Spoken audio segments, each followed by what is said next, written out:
Salut à tous, nouvelle vidéo où je vous donne des conseils si vous débutez sur Sora. C'est des conseils que moi j'aurais bien aimé avoir en commençant parce qu'on n'y pense pas forcément, on y pense au fur et à mesure de l'expérience qu'on accumule sur Sora. Donc je vais vous donner voilà, quelques petits conseils, quelques petits tips qui sont super importants à garder à l'esprit. C'est parti.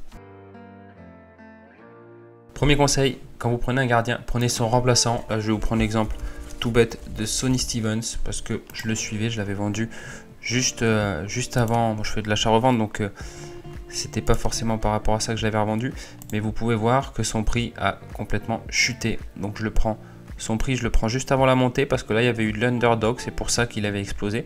Mais son prix était de 0,05 à peu près. Il était descendu à 0,0240 parce qu'il s'est blessé. Après il est revenu, mais bon, fin de saison donc ça n'a pas remonté autant. Mais dans le même temps, vous pouvez voir que son remplaçant c'était Pieter, si je l'écris bien, hop, Pieter Boss de Cambuur qui malheureusement a mis fin à sa carrière à cause d'un souci cardiaque à 25 ans, c'est dramatique. Et bien son prix, hop, il était de 0,0059 et il est monté à 0,0365. Donc si vous avez les deux, c'est un coût d'entrée quand vous prenez votre gardien, pensez à prendre le remplaçant, mais au moins vous êtes tranquille en cas de blessure ou en cas de pépin. Deuxième conseil super important quand vous commencez, là vous pouvez vous tromper, il y en a un paquet qui se sont trompés. Je me suis même trompé une fois aux enchères. C'est par exemple, on va aller voilà, sur le cas de Salva Sevilla. Si vous voulez faire une offre en Ethereum, donc qui coûte 4,63 €, 0,0026. Et par exemple, ça peut arriver que vous mettiez 0,0226. Et dans ce cas-là, vous ne paierez pas 4,63 € mais 46,30 €. Donc pensez toujours bien à vérifier le montant en euros, c'est super important. Prochain conseil, là j'ai pris un joueur un peu au hasard, je vous avoue, un joueur qui joue à Ural en Russie. Et on va aller voir c'est en prix. C'est super important de ne pas surpayer un joueur, donc de bien regarder son historique de prix. Donc vous pouvez voir directement sur le graphe. Donc là on peut voir que sur le mois il est vachement hypé. Donc la dernière vente au-dessus c'est faite le 12 mars, donc c'est plus de 2 mois et demi avant cette vidéo. Et du coup là il est parti à 0,01, le dernier 0,008 dans Auction et Offers. Vous pouvez voir l'historique récent. Donc là il y a 4 jours, 5 jours, 6 jours. En plus c'est un joueur qui se vend pas beaucoup, donc si vous voulez revendre à un moment ou à un autre ça va être compliqué. Donc vous pouvez voir qu'il se vendait vraiment bas. Et là il est à 0,040, donc ça va être clairement vous allez surpayer ce joueur. Donc faites super attention, regardez toujours bien l'historique. Donc là vous pouvez le négocier, il faut toujours négocier, c'est très intéressant. Ou alors mettre le bon cut sur une enchère, et ça je vous montre ça juste après. Et le prochain conseil, c'est quand vous faites des enchères, pensez à bien placer vos enchères. En fait, c'est par palier de 10% à chaque fois que vous devez augmenter la mise. Donc là, j'ai pris l'exemple de Noah Lang. Noah Lang, par exemple, son premier prix, le premier prix est à 0,134 sur le marché secondaire. Donc ça veut dire le marché des managers, donc vous et moi, qui le vendent. Le premier prix est à 134.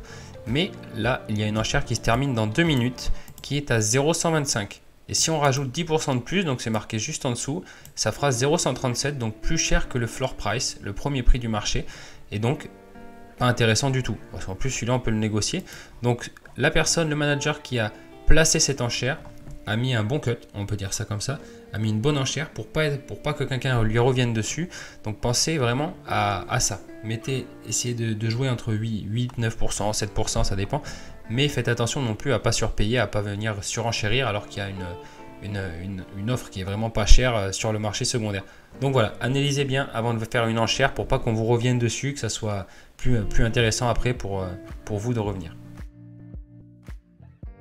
Petit conseil en aparté, quand vous voulez un joueur, faites vraiment vos recherches. N'allez pas chercher sur Twitter, n'allez pas demander à quelqu'un. Faites vous-même vos recherches. Vous avez plein d'outils indispensables, donc que ce soit SofaScore, FlashScore, Flash Résultats. Il y a même beaucoup de sites sur Sorare où on peut chercher l'info. Sur Twitter, sur les actualités Google, et il y en a plein d'autres. Vous pouvez avoir vous-même accès à l'information. Il faut juste y mettre un peu de votre temps. Et comme ça, vous pourrez vous en prendre qu'à vous-même, ou vous pouvez trouver des choses justement intéressantes que les autres n'ont pas vues. Donc prenez votre temps quand vous investissez de l'argent, c'est important à savoir, à garder en tête. Un autre conseil, et c'est sûrement le plus important, avant de vous lancer sur Sorare, quand vous vous inscrivez, même avant de vous inscrire, établissez votre plan de bataille, entre guillemets, votre stratégie. Je l'ai déjà répété plusieurs fois dans plusieurs vidéos, mais soit vous allez jouer, donc faire vos équipes pour les Game Week, soit vous allez faire de l'achat-revente. Et dans ce cas-là, il faut vraiment définir votre plan à l'avance pour pas faire n'importe quoi quand vous aurez posé vos Ethereum. Donc si vous décidez de partir dans les Game Week, vous pouvez voir qu'on peut avoir des récompenses vraiment exceptionnelles. Il faut avoir de la chance, c'est ça qu'il faut garder à l'esprit, que vous n'aurez pas tout le temps des récompenses, que c'est même assez rare, mais il faut être patient. Donc si vous partez sur ça, sur les Game Week, soyez patient, persévérez, un jour ou l'autre ça va payer si votre stratégie est bonne. Si vous faites de l'achat-revente, voilà, soyez quand même assez méticuleux sur vos cibles pour essayer d'acheter bas, acheter plus haut. Il y a plein de techniques à apprendre et pour ça il faut vraiment passer du temps sur Sorare Data pour apprendre un petit peu tout ça. Mais quand vous établissez une stratégie, essayez de vous y tenir au maximum et persévérer parce que la patience ça paiera au bout d'un moment. Petit conseil en plus, mais ça j'en ai parlé, j'ai fait une super courte vidéo dessus. Quand vous voulez déposer de l'argent, hop, vous allez déposer sur MoonPay, Ramp, ou alors vous pouvez passer par un wallet. Vérifiez où c'est le plus intéressant parce qu'il y a certains frais qui s'appliquent chez certains et pas d'autres. Donc avant de poser, regardez là où vous aurez le plus d'Ethereum par rapport aux euros que vous voulez poser. Un autre conseil important, c'est quand vous vous lancez, de vous familiariser avec Sorare et surtout avec Sorare Data qui est vraiment vachement entre guillemets complexe mais qui est super complet. Donc par exemple là je vais aller sur la fiche d'un joueur n'importe lequel, c'est le gardien de Portland. Vous pouvez voir que sur cette fiche il y a énormément d'informations à assimiler. Donc là, le price graph, donc et après il y a suivant la rareté que vous voulez aller, hein. Les raretés vous connaissez, Ethereum, Euro, c'est suivant ça votre vision du jeu. Il y a les auctions, les offers, donc ça vous avez les enchères et les joueurs que proposent les managers sur le marché secondaire. Le SO5 score, donc il y a plein de choses à comprendre, à savoir les différents marchés, les différentes manières de scouter, de chercher des joueurs intéressants. Après là c'est pareil, vous avez donc toutes les informations pour vous. Pour le SO5, il y a le line-up builder, c'est super important. Il y a une quantité énorme de vidéos sur YouTube, sur Internet, sur Twitter, vous trouverez des gens intéressants qui pourront donc vous aider par rapport à ça. Mais la seule personne qui pourra vraiment vous aider pour ça, c'est vous et votre expérience et le temps passé sur Sorare Data et sur Sorare. Donc négligez pas cet aspect-là. Il faut vraiment s'investir sur Sorare pour que à la longue, sur le long terme, ça paye. Et justement, je parlais de Twitter. Ce qui est intéressant quand vous vous lancez sur Sorare, c'est de créer un compte sur Twitter parce qu'il y a énormément d'informations que vous pourrez avoir sur Twitter. Les dernières informations, les plus récentes, ça sera sur Twitter. Et vous avez aussi plein de jeux annexes. Donc ça, voilà, c'est un deuxième conseil en même temps. Par exemple, là, je vais aller sur Sorare Mega. Sorare Mega, c'est un jeu super sympa où vous pouvez également gagner des cartes. C'est totalement gratuit en plus des Game Week sur Sorare. Donc vous pouvez directement y aller. Vous cliquez, vous verrez après, c'est très simple comme Sorare. Et vous pouvez jouer et gagner également des cartes. Donc ça, vraiment, ça vous coûte rien. Ça vous coûtera 5 minutes avec vos cartes. Et c'est très sympa. Et on revient sur Sorare. Et c'est très important quand vous faites vos Game Week. Donc là, pour la prochaine, par exemple, on est en juin. Donc vous faites vos équipes juste là. Donc limited, rare, ce que vous voulez. Mais c'est super important de mettre les joueurs que vous n'utilisez pas en training. Ça leur fera de l'expérience. Donc vous avez juste à cliquer juste là, éditer l'équipe et ça fait comme une équipe normale de Game Week. Donc vous mettez, même si vous mettez des gardiens remplaçants, c'est pas grave. Donc vous mettez Alvaro Morata, vous mettez qui vous voulez et ça leur fera de l'expérience, vous confirmez bien et vous pouvez en faire autant que vous voulez. Donc très intéressant de faire ça et gardez à l'esprit que l'expérience c'est assez important quand vous voulez vraiment grappiller les premières places. C'est peut-être ça des fois qui fera la différence. Et comme je viens de vous le montrer en vite fait, la prochaine Game Week c'est donc du 7 au 10 juin, ça va être le mardi. Donc les Game Week c'est le mardi à midi, le vendredi à midi. Évitez d'acheter vos joueurs dans ces matinées là parce que c'est là où il y aura le plus de demandes pour les joueurs, les managers qui veulent des joueurs à la dernière minute pour compléter leurs équipes. Et forcément les prix s'envolent. Donc essayez d'anticiper ça quelques jours à l'avance quand vous faites vos équipes pour les prochaines Game Week. Je sais qu'après vous allez vibrer pour vos équipes, pour vos joueurs, mais c'est pas parce qu'un joueur va vous décevoir sur l'instant ou qu'il sort blessé, mais que vous ne savez pas ce qu'il a comme blessure qu'il faut le vendre. Ne vendez pas sur des coups de tête, c'est là où vous le regretterez. Vous pouvez voir que là, certains ont fait les bêtises. Il y a la suspension, donc ça vous fera attendre une semaine, c'est pas grave, une semaine sur Sorare. Votre joueur, vous pouvez le garder une semaine, un an si vous voulez, mais sur une semaine, vous allez perdre de l'argent au final. Votre joueur va remonter tranquillement après quand il reviendra. Et donc, ça serait idiot de l'avoir vendu au plus mauvais moment.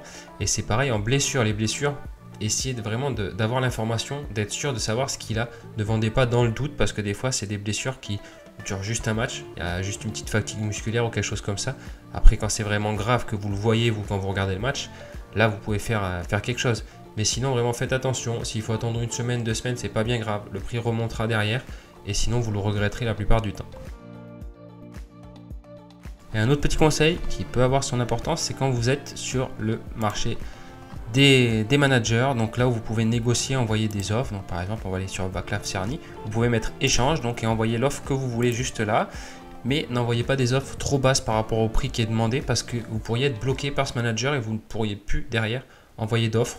Donc faites des offres raisonnables, ne sacrifiez pas le prix, ne proposez pas 50% du prix, ça sert à rien, ça ne sera pas accepté et en plus vous risquez donc d'être bloqué, vous ne pourrez plus du tout faire d'offres. Donc voilà, soyez assez honnête et essayez pas non plus d'arnaquer les gens. Il y en a pas mal qui font ça sur Sora. Un autre conseil super important, avant de vous inscrire sur Sora, choisissez bien votre parrain parce que c'est la personne qui va vous accompagner dans le jeu. Donc moi je vous ai mis mon lien en description, mais il y a plein d'autres personnes vraiment compétentes et qui ont du temps. Évitez de prendre des trop gros influenceurs entre guillemets qui ont moins de temps parce que moi j'ai pas mal de personnes qui viennent me voir en me disant il me répond pas. Alors ils font énormément de pubs, ils sont énormément visibles, mais ils ont plus beaucoup de temps pour leur filleule. Donc pensez sur Twitter, sur YouTube, vous avez pas mal de personnes qui n'ont pas beaucoup d'abonnés mais qui ont beaucoup de temps et beaucoup de connaissances pour vous accompagner, pour répondre à vos questions.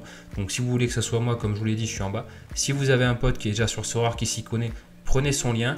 Ou alors comme je vous ai dit, voilà, il y en a une multitude. Donc choisissez bien votre parrain pour qu'il puisse répondre à toutes vos questions et surtout vous donner du temps. C'est ça le plus important parce qu'il y a une carte gratuite, ça c'est bien. Mais le temps qu'il vous donnera à répondre à toutes vos questions, à vous expliquer plein de choses, c'est ça vraiment le plus important et ça vous fera gagner à vous beaucoup de temps pour la suite et donc de l'argent. Merci d'avoir regardé cette vidéo. Donc voilà des conseils qui pour moi sont importants. Il y en a sûrement d'autres. Je ferai peut-être d'autres vidéos sur ça pour vous en donner d'autres. Mais je pense que ceux-là, gardez-les à l'esprit parce qu'ils peuvent vous servir dans votre aventure. D'ici là, n'hésitez pas à m'envoyer des questions si vous avez des questions sur quoi que ce soit. Que vous soyez ou non inscrit, il n'y a aucun problème. Je réponds à tout le monde. Je reste disponible et je vous remercie d'avoir regardé cette vidéo. Je vous dis à bientôt. Salut!